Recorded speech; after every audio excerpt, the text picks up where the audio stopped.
Welcome everybody. Good to see everybody in speaker view. I'm going to switch to gallery view, or excuse me, I'm going to switch to speaker view so I can see Linda Kass, our guest, up close.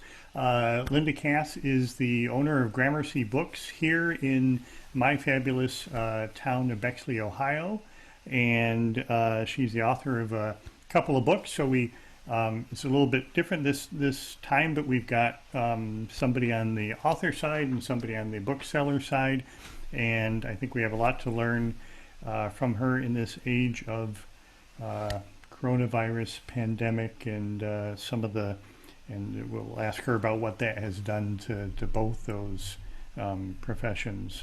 So welcome, Linda. Thank you, Mark. Happy to be here. Yeah. So Gramercy Books has been around for a couple of years, and it's where I buy all my books now because I don't have to. I used to go to Amazon like a lot of people did because of the convenience, but now I have an independent bookstore in my town, so I can always go there. When COVID came, when the shutdown of everything came, of course you closed. And what was the history? And then eventually you reopened, and I don't know at some point I ordered a book, and I paid for it I believe in advance, and I waited outside, and somebody opened the door and set the book on a little table and waved and went back inside, and I picked up the book and went. So what was how was that gone? How have you dealt with the pandemic there? Well, nimbly. We had to do a lot of pivoting, and I think that booksellers across the country who are smaller like we are probably did a little bit better and could pivot a little bit more nimbly to the kinds of new ways of doing business. So we were closed for probably completely closed for about a week. But then Was that all? just a week. But Mm-hmm. well, we were when I say completely closed, I mean no one was in the store. Mm. And we tried to transfer our phone, handled through email, through online, and through the phone, transferring our phone line to booksellers who were operating out of their homes. And then we learned that really, as long as we are conducting our transactions without public coming into the store, and that we're only having two booksellers in a 2,500 square foot space that are spaced out from each other, that we in fact could continue to do our business that way, which, we were still closed to the public, but we were able to operate online, operate through the phone, do the curbside pickup. At that point, we were offering free shipping. So we were doing a lot of things. What we also did, we started communicating far more frequently and intentionally with our customers. Since they couldn't be in the store, we wanted to bring the store to them. And we have an e-newsletter that we have I think we have almost 9,000 individuals who have subscribed to it. And we began communicating to them in a very intentional way, so that on Tuesdays when new releases come out, we would communicate what the new releases are. They would see the new releases. We would have a description of it. We started doing virtual events where we would bring authors in virtually. We all got to learn how to do Zoom, how to do live on Facebook. I mean, all kinds of different things. And then, we reopened May 18th, about a week after the governor of Ohio allowed small retail to open. We wanted to make sure we had everything, the way it needed to be. We had parameters around capacity. We had lots of sanitizers. We had a plexiglass barrier at our customer service spot, the only place we couldn't guarantee the 6-foot distancing. and everyone is required to wear a mask. In the store, we even have a box of masks for anyone who forgets their mask. So, Mm-hmm. we conduct, that's how we've been conducting ourselves since then.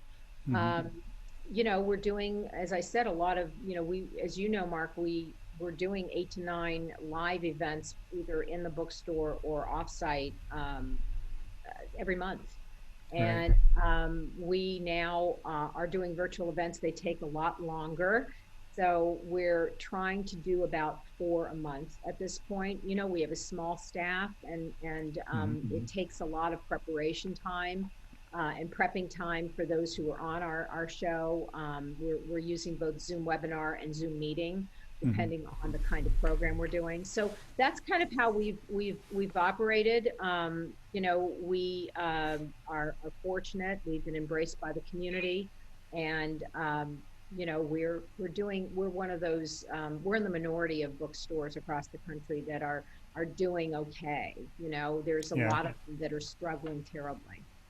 Right. Yeah. I do wonder how typical you are of that. But the our that word chat, we started doing this um, because of the pandemic, because we were going to have Mary Norris come to Bexley, and she was going to speak at Gramercy Books, and I had planned to have a little uh, gathering beforehand, and so we had these great plans. We were so disappointed when obviously it was impossible to make that happen, but but the space there is, I mean, it's you said 2,500 square foot. Is that what you said? Is the bookstore? So it's not huge. It's actually a little bit of a um, I mean, it used to be bookstores were all that size, and then they got to be these big, expansive things. And this is a traditionally, reasonably sized thing. But the space, you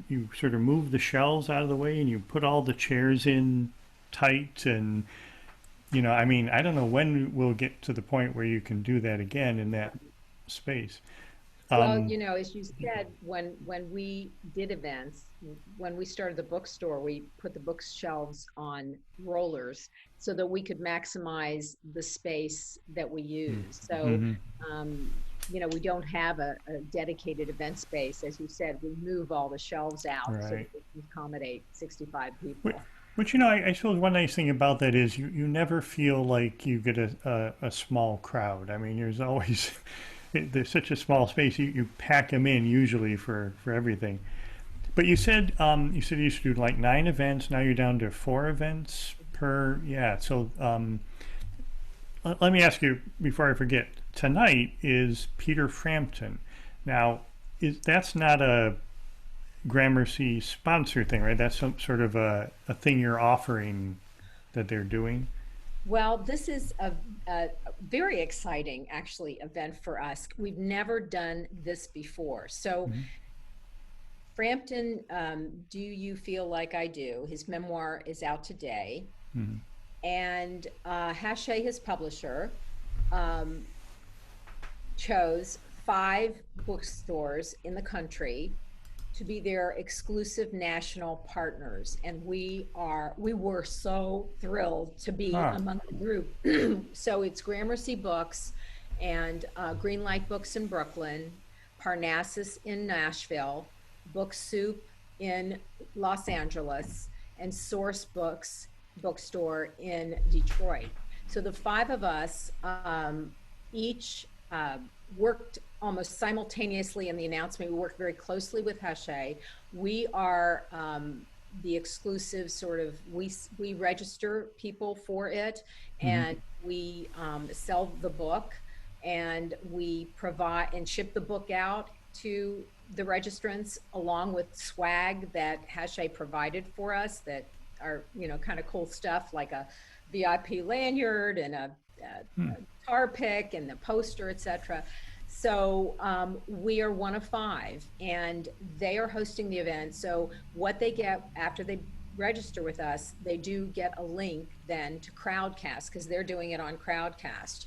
So that link for registrants has been sent to them, and they then just fill out with the password, and then they get their message from Crowdcast with another link that they will use tonight at 7 o'clock. Hmm. So it is a different kind of event for us, Yeah. but we had to work pretty hard for this event to get it. And actually, I have to say that we are number one of the five in terms of selling registrant to selling tickets. Oh, I'm very really, good. I'm really happy to say. Yeah, excellent. And that brings up, I guess, the idea that there's opportunity in this also. I mean, maybe there's a silver lining. Is this is a whole new way of doing things, and people are getting used to it, right? The online. Yeah, I think that a lot of the things that we've learned during the pandemic as booksellers, I think there are things that I know I will continue. So, for example, I will continue curbside pickup. Hmm. I think it's a great service to customers for people who are rushing home from work, and let's say they ordered a book and they just need to get home, and they can just drive by, call us, drive by, and we get it out there for them. So that's something I want to continue to do. It made us make our online shopping a lot more customer friendly. It also got us to communicate a lot more intentionally with our subscribers, and so we're kind of more in touch with them. And and then these virtual events, I want to get back to live gathering, don't get me wrong, Yeah. but I think to be able to have one or two a month of virtual events where people can stay, in maybe in the winter months, particularly, when it's really Hmm. cold and people don't want to go out or whatever. I think that having a mix isn't a bad thing. Right. So that is the silver lining, is that we did learn, and you know, uh, we have been able to get a lot of authors that we probably wouldn't be getting, if we were just gathering in person. Yeah. And it just occurred to me that I suppose that the downside is that it's publishers are less likely nowadays to offer book tours than they were maybe a few years ago. At least that's my impression. And I suppose the downside might be that they'll say, "Well, just do it virtually. You don't need to go to Bexley, Ohio, to sell your book." Well, wearing my author hat and knowing Yeah. authors as I do, I don't Mhm. think authors are going to, I think they're going to still want to be able to tour a bit. So I Mhm. think there'll be a mix. I think there'll be a mix. But I think it offers an opportunity to extend a book tour, and broaden one's audience. I don't think that authors are going to accept only having um, virtual events down the road. Yeah, yeah.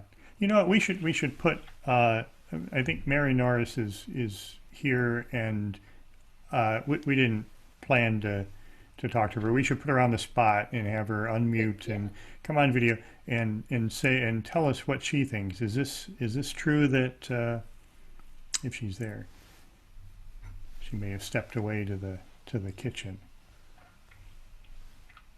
No, no, Mary. Okay. Um, maybe we'll get her in a minute. Um, we do have a question from the audience though, and we like to encourage people to, if you have a question, to ask it in the chat, and then go ahead and when you're called on, unmute and ask the question. So Heather, we had one about that relates to independent bookstores. Yes, we do, from Kate. Kate, do you want to unmute and ask? Sure. Hi. I'm excited about today's talk because I love indie bookstores. We have a couple within a few miles, and I've taken to ordering from a concern called bookshop.org Mhm. instead of Amazon because they contribute a percentage of the profit to indie bookstores. Are you familiar with them? Oh, I'm very familiar with them. Yeah, this is it's wonderful. Um, we were doing indie commerce before Bookshop, and we were doing enough of it that you know, it didn't make sense for us to then sign up for Bookshop. A lot of smaller bookstores, this is how they're doing their indie commerce, and it's been a great help to them. So they're able to create pages on Bookshop and whatnot. So it's been wonderful, and we're very supportive of it. We're continuing what we already were doing. Okay, thank you. Yeah, thank you, Kate. That's interesting because I just assumed that, like, you know, everybody was a part of that, but you're doing it on your own. The the other thing is you talked about, I think, 9,000 people on your mailing list, and Heather, our producer, asked me, well, how big is Bexley? Which we should probably explain. Bexley's a suburb of Columbus. We're surrounded by Columbus. We're 3 miles from downtown Columbus. Well, I would say to you, there's about 5,000 homes in Bexley and 13,000 residents, but our subscribers come from all over central Ohio. They actually, some are not even in Ohio. They're in different states. I mean, I think particularly since we started doing virtual events, we're finding we're getting some regulars who are, you know, finding out about our event through Eventbrite, you know, and they're joining our events, our book club, particularly our book club discussions that are moderated and with the author in the second half. So, and I didn't want to misstate before. Our indie commerce is through the American Bookseller Association, and you know, it's you know, it was set up through them. And one can also work through Bookshop, which is kind of independent of the ABA, but endorsed by it. And so I'm not as familiar with exactly the intricacies of that. I just know that we were doing enough business that even I had met the founder of Bookshop at our recent convention, and I was asking him what did he think if we should, you know, join, and he was saying, I don't think you should, because you're doing enough commerce on through the way you're doing it now. Right, and I suppose a lot of local businesses, I'm often surprised, local retail businesses, that they don't do more online, have things available to compete with Amazon and others. But you can go to the Gramercy website and you can get any book. Doesn't have to be on your shelf. You're full service, yeah. Right, or you can come to the store, and if we don't have a book, we can get it in a couple of days. Typically. Right. Yes, I often come in with narrow interest books by in linguistics or editing or writing or something that you usually manage to find for me. So that's great. So let me get back to, so if it weren't for COVID, then you know, we'd still be having this discussion, I would hope, and it would be about being an independent bookstore in this age of Amazon. Because it was a few years ago, we thought all the independent bookstores are going to be gone. You know, my wife said, you know, what Bexley needs is an independent bookstore when we moved here, and she said we need an independent bookstore and a bike shop because we have the trail now. We've got the bike shop, and a few years later we've got the bookstore. So we're set in that. But is it? There's a resurgence in independent bookstores, but then, of course, there would be because they were so decimated by the shift to online, and actually before that, the Barnes and Noble and the big box booksellers. So is it thriving? Is it a struggle? Are we out of the woods? Well, I'll tell you a couple of things. So first of all, you know, I think that all of us booksellers everywhere need to educate our customers, need to educate our communities that shopping local is putting dollars back into their community. While, you know, Amazon cuts down, you know, they discount everything. it's, as I tell people, it's a transaction, and an indie bookstore is an experience. So you come in and you browse, and you have the experience of talking with booksellers who know the books on the shelves, who've read the books on the shelves, and then on top of that, a couple days a week we were having events in the store, and we have a little coffee shop bakery next door, and you can get your baked goods and then come over and have an event, and it's an experience. So I try to differentiate, and I always have tried to differentiate Amazon from us. And as I said, it's an education of the customers and of the community members. So that said, a lot of people are in the habit of buying, books from Amazon. I will say that there was another silver lining. I don't know if you call this a silver lining or not, but when COVID hit, Amazon deprioritized books. Right. So people started finding that they couldn't get a book on Amazon in less than 3 weeks, sometimes a month.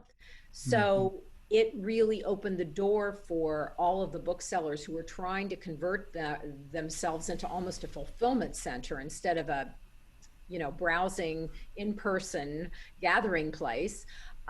It was offering that opportunity to reorient members of its community to a new habit. I think though that as I understand from the American Bookseller Association, there's close to 1,800 bookstores that are members of the ABA.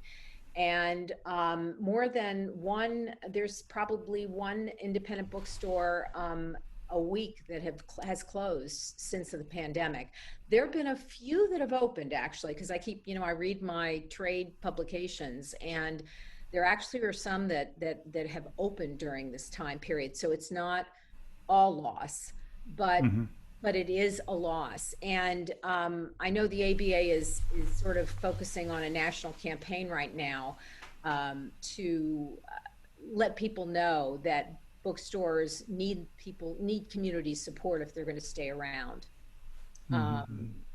So there are, as I said, a lot. I would say at least half are struggling. Yeah. And you opened in just a couple of years ago? We'll be 4 years old in December. Yeah, December of 2016. Okay, yeah. It's gotten to be a habit, but it does seem, recent. So tell us how that transpired. Is this a childhood dream? Is it something that you... Well, my background, Mark, is a journalist. I've always been a big reader. I'm someone who, on vacations, my entire adult life would, visit bookstores in the communities that I would, visit, like I would a museum, or just a place of noted interest. And so I've always loved bookstores and libraries and anything that held books. You can see that my office here, where I spend so much of my time, is filled with books, as both a writer and bookseller. And everyone sort of, if you write in any way, I've heard more than one writer say, "Oh, I would be a bookseller. I'd love to be a bookseller. I'd love to own a bookstore." Right. So for me, it just kind of happened serendipitously. There was a space that was opened up by a building that went down, was reconstituted as a small condo, and the first floor on a main street is always open for retail. And the second that was there, I immediately said, that's got to be a bookstore. It was right across the street from our local public library, and to me, those are two entities that work together to celebrate books. One to give full access, and another to, hey, build your own library once you picked out the books you really want to curate. And it just seemed like the right thing. And I spent 3 years really looking carefully at and talking with all kinds of people about what my bookstore was going to be like. And I brought together a team of people who knew things that I didn't know. And Hmm. together we all wear multiple hats, and we do everything that we need to do. I've had 9 years of, I led a community author series. So I knew when I started this bookstore, I wanted it to be a gathering place. I wanted it to be a place that connected people together, and connected, people to books, and readers, readers to writers, and writers Yeah. to readers. Yeah. So I knew that going in, I had sort of a real sense of what I wanted to do. I was going to ask you about that. The interest. It's interesting to me that you're across from a library, a really nice library, that where the books are free, you don't have to pay for them. But there's not a conflict there. You think that's No. how do you work with the Bexley Library? Well, we both celebrate reading, as I said, Hmm. and I'm a big library fan. I spent, growing up in a library, so I'm a huge fan, and we work together. So sometimes when we would bring authors to town, they have an auditorium, and if I didn't, I could only seat maximum about 65, 70 people in the Hmm. store. And so I often had to go offsite, and I used a number of offsite venues in our area. The library was always one I would use when I thought that I needed a space for about 120 to 150 people.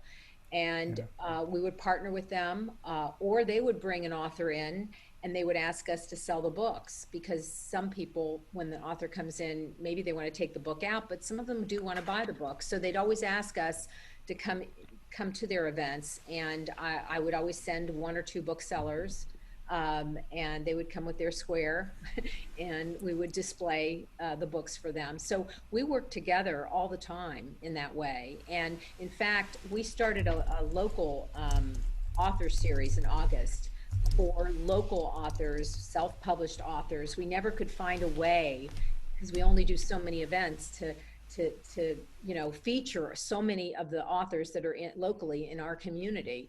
And so we created this local author series. The first year we did it alone, and then we said, hey, library, how about if we do this together? And we could do it in your auditorium. We could do a book fair, really. Hmm. And so we did 2 or 3 more, and then obviously COVID struck. So, we didn't do it this past, August, Right. but we plan to return to it again. Right. Okay. We have a question from an author um, along those lines. Rob, do you want to ask? Unmute and ask your question.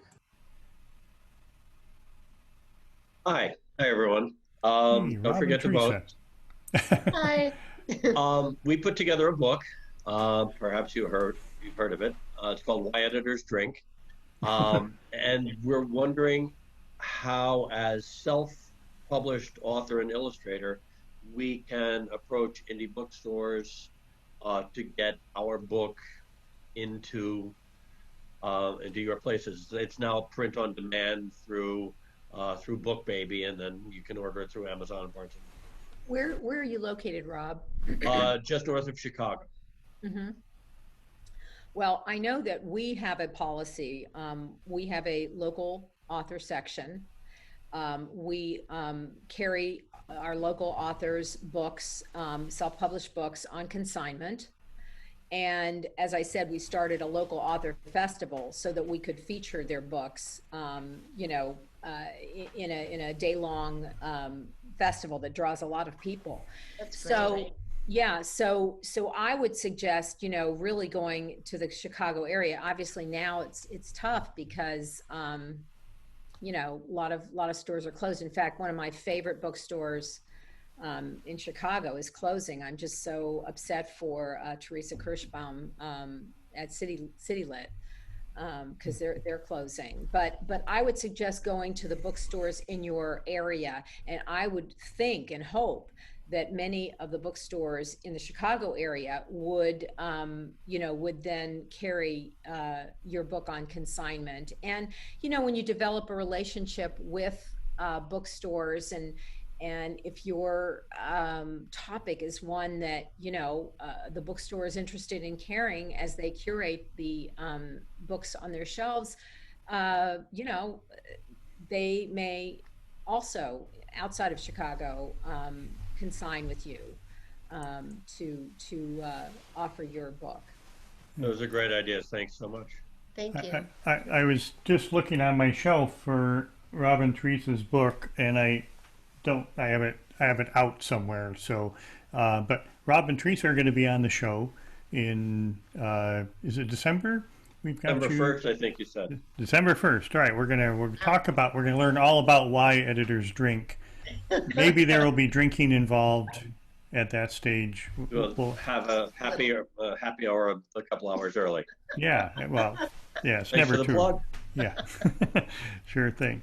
And I think Mary Norris did show up. Mary, we had a question for Mary. Mary was. I mean, the whole reason we're here is because Mary Norris wrote a book, about her love of Greece, and she couldn't make it to Bexley.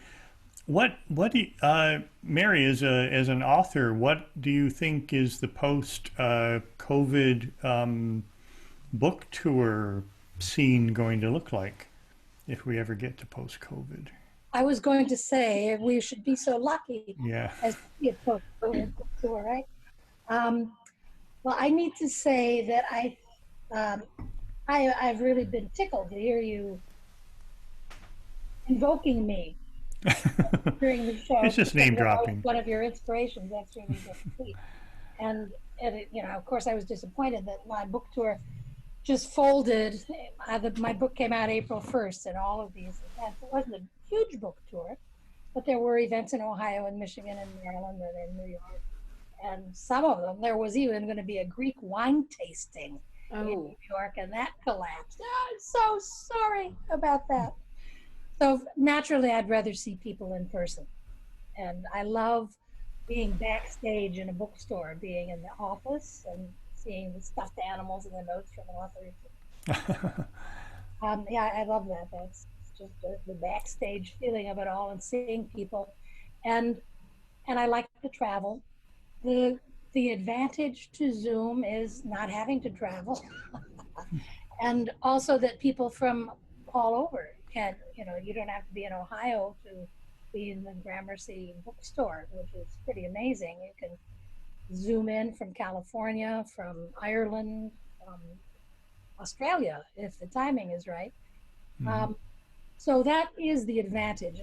I have to say, people have said that, especially a book about travel, this book about Greek might do well in the pandemic because people couldn't go anywhere. But I have to say that I believe my presence in the bookstore, pressuring people on their way out, that this really helps. I don't know what your experience is, Linda, or the experience of others, but I don't feel that I've sold a lot of books on virtual events. Mm-hmm. Yeah.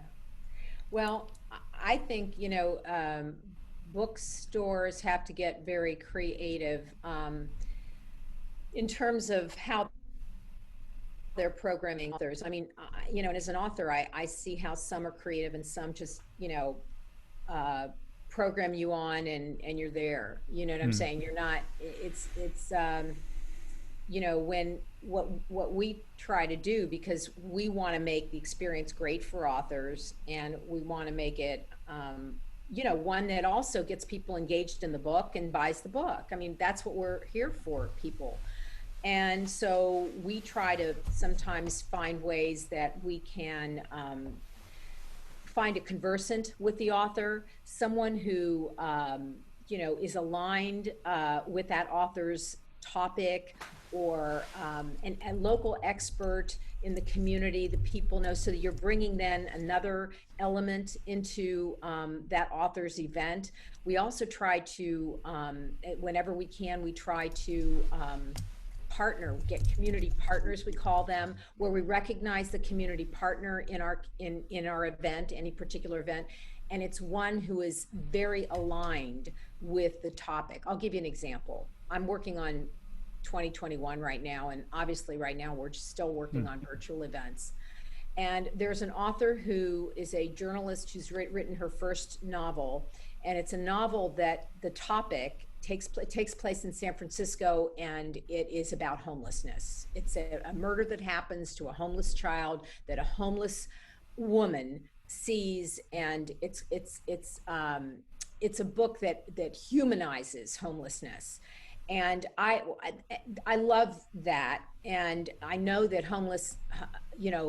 the issue of homelessness is a big one in our community, in the greater Columbus community. And I know there are a number of organizations in town, nonprofits, who are very try to reach out about the topic. So I've asked them, will you partner with us on this novel that we're bringing in? We're going to have a discussion. I'm going to have someone from United Way who focuses on homelessness, talking with this author who actually had been reporting as a journalist about homelessness herself before she wrote this novel.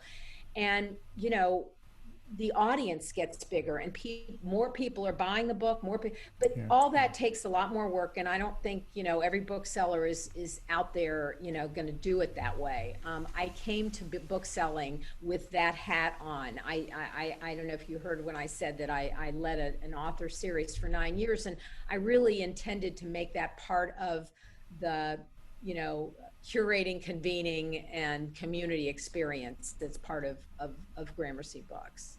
Yeah, it's a lot of fun, and it's sort of that intangible thing where there's buzz and interest in talk about it. It's maybe not the books you sell at the event, but it's sort of just the general knowledge. Even if people turn around and buy them on Amazon, God forbid. Sorry, Heather. Heather is our Amazon extremist. Don't go to Amazon. So we always have tried to say if we have links, we don't link to Amazon. We link to the local bookstore. We ask our guests what bookstore is your local, and we'll send people there to get books. Were you planning a tour, Linda? Well, my book came out September 1, so there was I had thought of the launch that was going to be, in person, because I was thinking about it a long time ago. But in terms of, stores that, were going to have any, it was too soon. I was right in that virtual group. So I have had many more book events than I would have if I were traveling. Many more. I will have about 15 events, which is a lot for me. I haven't finished them all yet. But and some have been, I haven't really gotten all the feedback on how many books were sold, but there's a few here and a few there. And, you hope for the best. Right, and we definitely need to make sure we save time to talk about your book, and maybe we can sell a few more. But I think we have one more question we should do. That's more general first. We do. We have one from Pam. Pam, when you're ready. Yes, you mentioned publications that you're reading, trade publications, and I'm wondering if there are any publications that put together Zoom author events through independent bookstores, something that might be made available to the public so that we would know where to tune in to see author events. Well, I know that you could learn about some author events if you Google Eventbrite, because a lot of the booksellers are basically using either Zoom platform, either webinar or meeting, or they're using Crowdcast. That's the majority of bookstores. And I would think if you Googled Eventbrite, because many, I register people on Eventbrite and then do the events on Zoom. And so I believe if you would, Google Eventbrite authors, you're going to find a whole lot of things that are offered. And I would think the same is true of Crowdcast. I was on a Crowdcast program a week after my book came out at Books and Books in Coral Gables. And because I don't know, somehow now I'm on their list and I get information from Crowdcast every time someone's, I'm fine. I like to see that because I went on one with Carl Hyacin talking to Nick Hornby, and it was fantastic. So, I think that you could get on some of these emailing,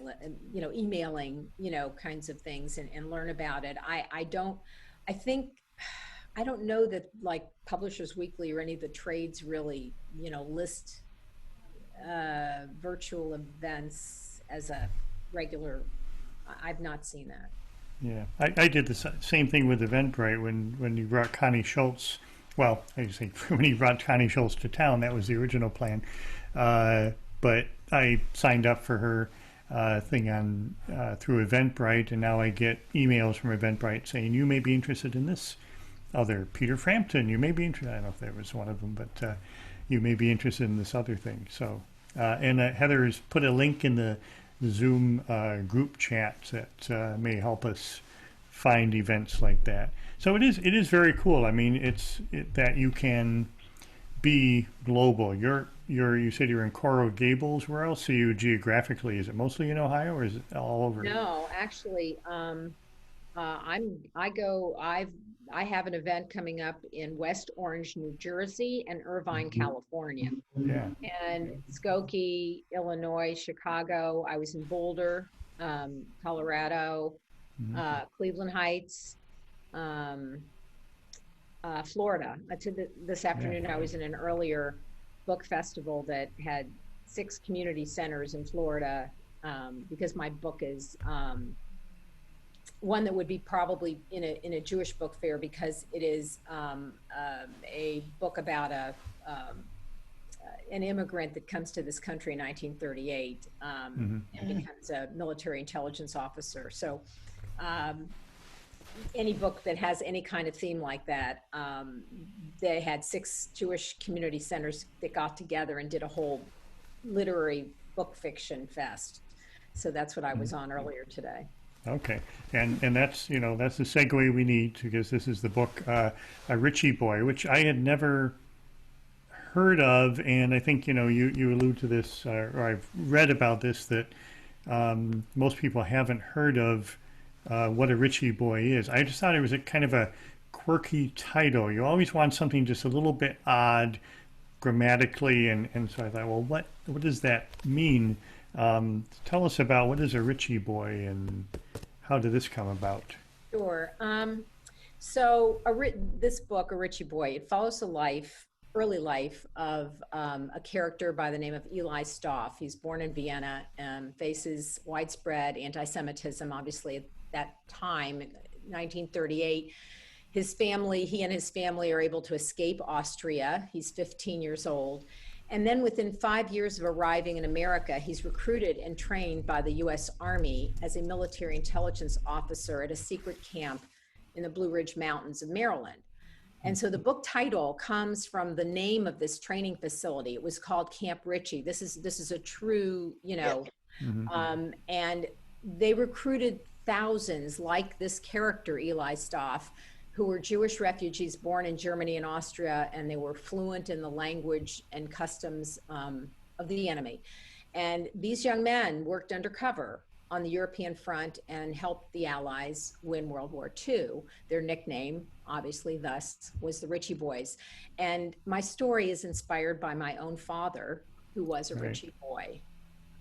Right. And I guess what I want to say, though, is it's not a war book per se. I think that some people maybe go to it and think that, but it dramatizes the adversity and intrusion of war. But ultimately, this book is really a tale of identity, of becoming and belonging, a boy becoming a man, and really Eli's journey from one homeland to another. So And Yeah, and they're- I also structured it a little differently too. right. Talk about the structure. So so it's interesting. So you have it's like different characters' voices in different chapters of the book telling the story. Yeah, so if anyone watching or participating today has read Elizabeth Strout's Olive Kittredge, as an example, that book, it was called like a novel in stories. Um, it's interrelated, stories, very tightly interrelated, and they're all about this character Eli Stoff. And Eli might be in a story in a foreground, midground, or even a background, and different characters narrate those each story. And theoretically, they stand alone. I had two of the stories in this book published in literary journals before the book was published. I would say that not all of them are as strong on their own as they are collectively. And I'd also say that when I wrote the stories, I had a seed of truth from my father for each story. And then I went into an imagination of a situation. Hmm. And when I wrote these stories, I did not write them in the order that they appear as they are in the book now. I wrote them, I guess you could say, out of order, if you consider them in order now. But as anyone here who's a writer knows, that when you're writing, you're thinking about the story, not the reader. And when it came to present the book, I began thinking about the reader, and I felt that the reader would have a novel-like experience, even in these different voices, if the stories were presented chronologically. And so it actually has a novel-like read. And a lot of people who have read it, they aren't bothered by these different characters telling the story, because each story adds another layer to who this character is becoming Right. throughout this book. And it takes place in a 10-year period from 1938 to 1948. Right. So this is based on your father's life and his story. I mean, he came from Austria Yes. as well, Yes. in pre-war or after the German takeover of Austria preceding World War II. And then your earlier book, Tass's Song, which also is very cool, because I love the music. You actually have a music playlist in here of that music plays a theme throughout the book. But this is based on your mother's side. Is that correct? Yes, that is. So I'm a first generation American. My parents actually met in Columbus, Ohio, but my mother was from Eastern Poland, that's now Ukraine, and she lived through World War II, including living underground for a year. Never was in a concentration camp, but had a very unusual early life before she came to this country in 1948. And similarly, my father, who inspired this book, was born in Vienna and came here, and 5 years later goes back to the European theater of war as a member of the army in intelligence. So these stories are what I grew up with. And I as a journalist, I began my career as a journalist. So I was always the family historian. I felt it was really important. These are precious stories. And I felt it was really important to share these stories with my family. So I interviewed both of my parents when I was in my late 20s. And on audio tape, I typed it into a computer. I mean, not a computer, excuse me, my Selectric typewriter. And those notes went into a drawer and stayed there for 4 decades. Okay. And it wasn't until, really later on that my daughter was in college, and she she went to Berlin for a fall semester, and we went to visit her. And she wanted to take that week off, and she wanted to go to Vienna and to Poland. And after I went there, I had been working on some other fiction, because I was about a dozen years ago, I sort of moved my started wanting to learn the craft of fiction, and I was working on actually on stories, and I was working on a story collection, and I just could not get my mind off of, you know, the stories of my childhood, you know, the weight that I carried of my of the stories that my parents told me. And at the time, my parents were both still alive. And, you know, so I really decided I didn't have enough information, and I wasn't the witness. You know what I'm saying? This was not my story. This was their story. And I had touch points that were dramatic, but I didn't have the interstitial, the connective tissue that would humanize. And that's what I wanted to do. I wanted to humanize these experiences and create real characters. And so the character that was inspired by my mom was not a violin prodigy. And this character is a violin prodigy because in my mind, I kept thinking, how could one survive what she went through and be okay, you know? And so in my mind, I love music, you know, so I was able to, and I listened to so much music writing that book. It was really, the process of writing it was a joy. And it was a joy just in general to write both of these books, to imagine somewhat of walking in those shoes of my parents, even though it was not their shoes. These characters are not my parents, you know, and so. Right. Yeah, and we actually have a question along those lines, right, Heather? We do. We have a related question from Patty. Patty, go for it. Hi, Linda. Yeah, you did kind of answer part of my question, whether your parents knew whether you'd be writing a book based on them. So I guess my question is, you know, if they did kind of realize you were going to put that out there, how did they feel about it? Yes, Patty, it's a great question. My mom, who she had read the first 3 chapters, I'd read to her actually, because she was in declining health. My parents were in their early 90s when I was writing these books, and they both passed away just a few years ago, 8 months apart. So my mom had read 3 chapters. My father had read, he was my first reader for my mother's book.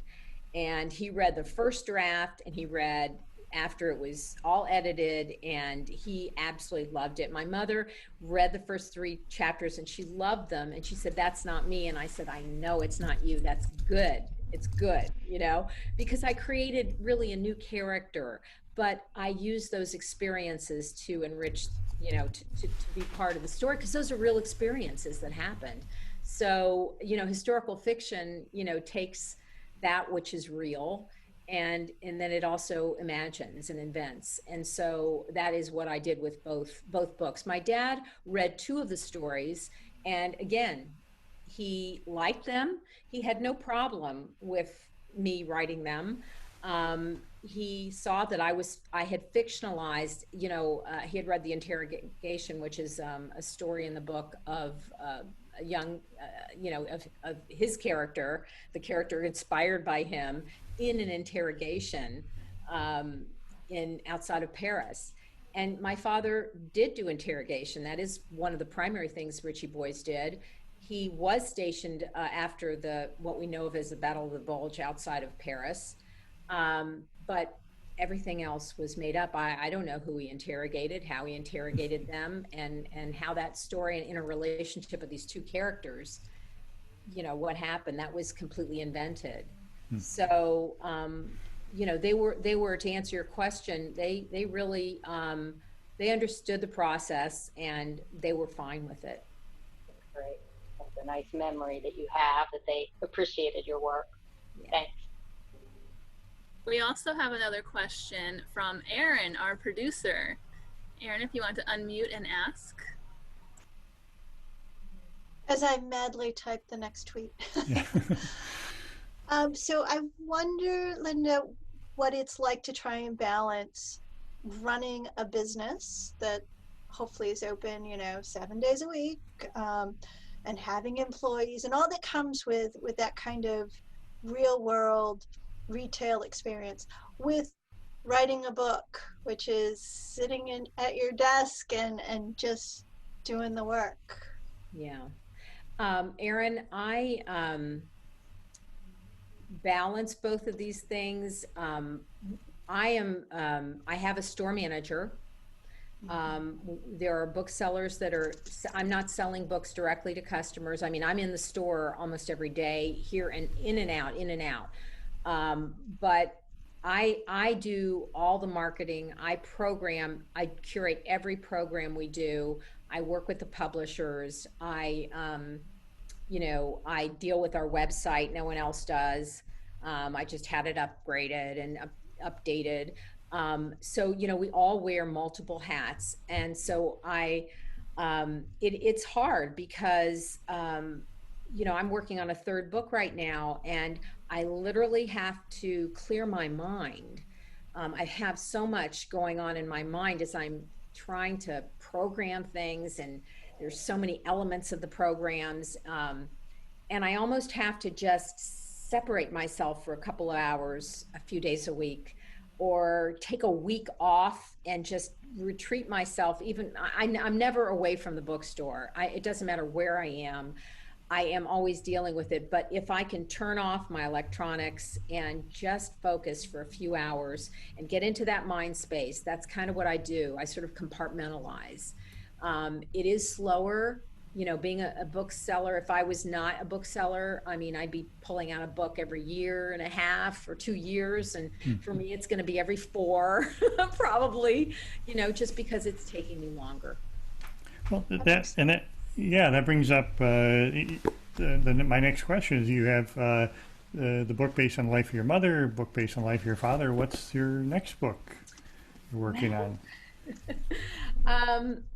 I have a book I'm working on right now. I sort of try not to jinx things. I like to have about 4 or 5 chapters done before I, really put it. So I'm on chapter 3, and I will say that it's historical fiction. I seem to have go into this space. I'll say that it is the first time I'm basing a book on a real character who was well known when she was alive, that it's going to take place in New York, and it's going to take place between 1936 and 1946. And I'm not going to tell you who it is yet. I'll have to just, next time. But it's a character who I'm just intrigued about. There's so many things I can get into in humanizing this character's early becoming, and just many things around her, and what was going on at that time. It just opens up a lot of things that I'm just fascinated by. So we'll see where it goes. Yeah. All right.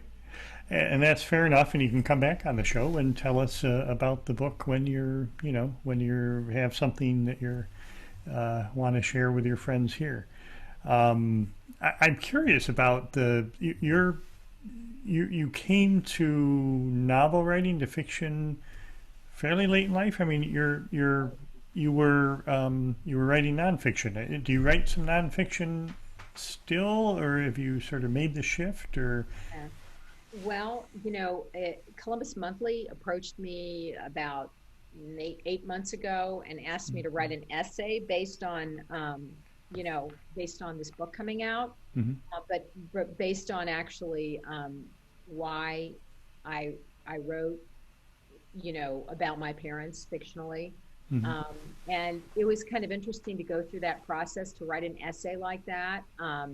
I write a blog for the bookstore. It used to be every month. Now it's sort of, when COVID started, I was writing 3 times a week. And then, you know, it hasn't been as regular. I'm planning one for the next, it'll be out in the next couple of weeks. So I do that blog, which is somewhat of an essay or column, you know, really. I'm very comfortable writing nonfiction. It's probably much easier for me to do. Yeah. But I just enjoy also, you know, experiencing through fiction as a writer, and humanizing certain circumstances that allow me, you know, I'm a learner, sort of, that's my DNA, you know, and I like to learn things, and I'm able to do that in this new form. I didn't really plan to be a fiction writer. Yeah. And it sort of happened when I was, my parents, when they had their 60th wedding anniversary, and I had all those notes that I think I told you about that were sitting in a drawer. And so my sister said to me back then, she said, you know, you've got all those notes. Why don't you do something with them? And this can be for, you know, mom and dad's 60th anniversary. And it just so happens that I happened to attend an author talk with an author from Ohio State University. He was talking about a book that I absolutely loved. It was a Pulitzer finalist. His name's Lee Martin, and he wrote a book back in, I think it was a finalist for the Pulitzer Prize in 2006 or 7. It's called The Bright Forever. And he was speaking, and so during the coffee break, I kind of went up to him and, you know, I said, gosh, I've got all this, I'm a journalist by training, and I have all this material, and I have no idea how to make it something, you know, exciting to put it together. And he said, well, why don't you audit my, you know, graduate creative nonfiction class at Ohio State? And so I did. And then I, you know, through that, learned how to put this thing together. And I put it together as a present for my parents. And I made copies just for the members of our family, and some who weren't born then, but are now, grandchildren and whatnot, so that they would know from where they came, you know. And when I was done with that, I just loved the process of creative writing. And Lee really encouraged me to take more of his workshops, and finally said, you know, you really should take a fiction workshop.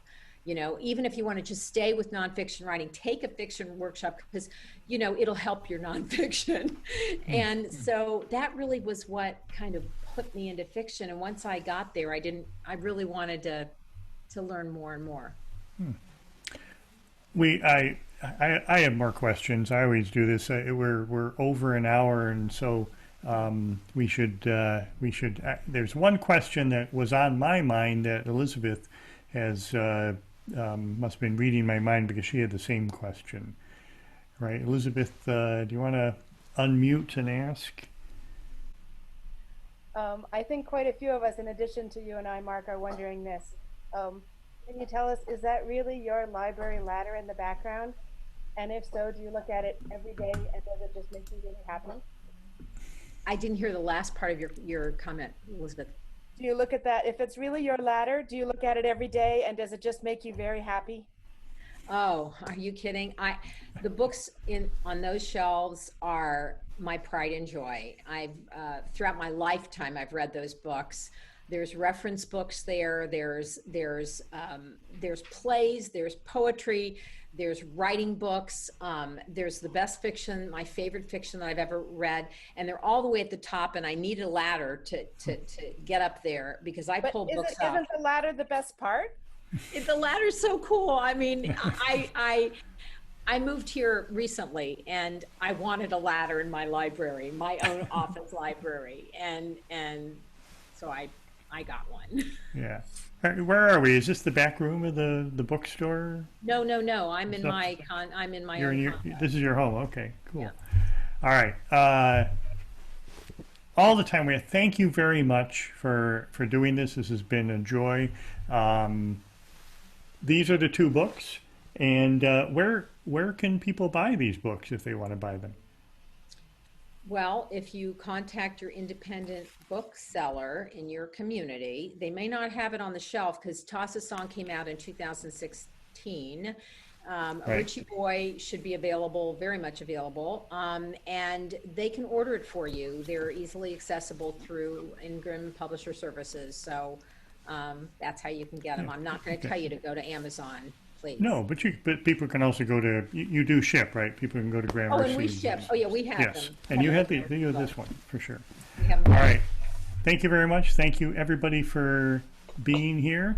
And remember, 2 weeks from now, no show, because we don't want to have anybody coming to the show and not voting, so please vote in 2 weeks. And then we're going to do a special show the week after, which is a huge departure. We're just going to have word puzzles from some of the nation's top word puzzle people are going to be on the show, and we're going to do a whole show of word puzzles. So, Mark, I thanks think very we got much. to serenade you out with the happy birthday song.